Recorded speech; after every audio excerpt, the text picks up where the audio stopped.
Buenos días a todas y todos. Bienvenidos para este nuevo capítulo de la Biblioteca del Hispanista. Me llamo Sofía Martí y quisiera hablar de un ensayo que se titula El factor Borges, escrito por el novelista, cuentista, guionista y ensayista argentino Alan Pauls. Me parece que cuando uno empieza la carrera de español, muy rápido surge el nombre de Jorge Luis Borges, junto con el de textos ahora míticos como Funes el Memorioso o Pierre Menard, autor del Quijote. Sin embargo, al leer estos textos, obviamente el lector se siente atrapado por la materia narrativa, pero se siente también un poco intimidado, creo, porque son textos que dan la impresión de tener tantos significados. O sea, nos parece que debajo de la superficie del texto están latiendo muchos niveles de comprensión.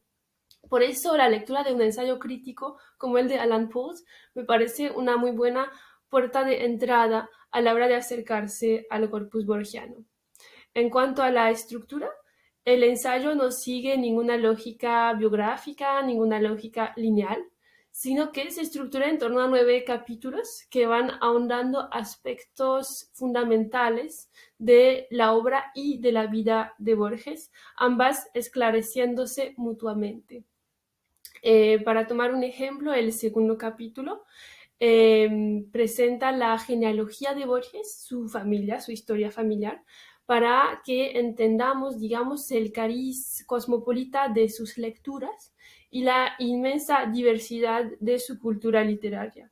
Dicha cultura literaria impregna todo el corpus borgiano y es lo que le da su aspecto de laberinto, laberinto de citas y de referencias.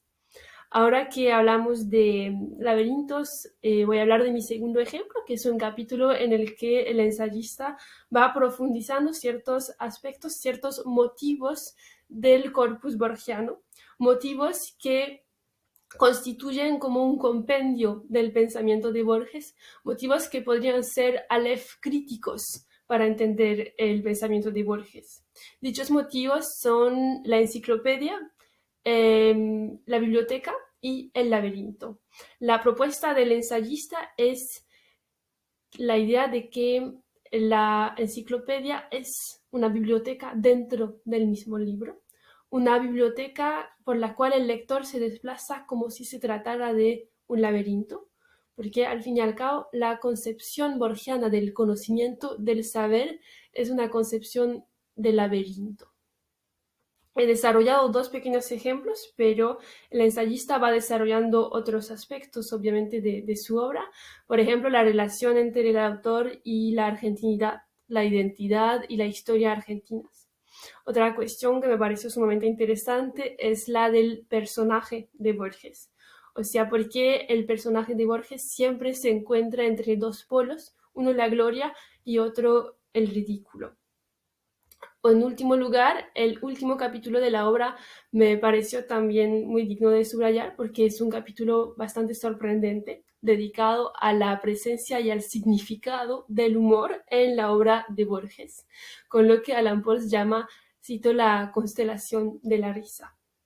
A nivel de la presentación del texto, otra cosa que cabe subrayar es que el texto se estructura en columnas, una para el texto principal y la otra para desarrollar como entradas de diccionario en torno a palabras o términos clave de la obra o del pensamiento de Borges.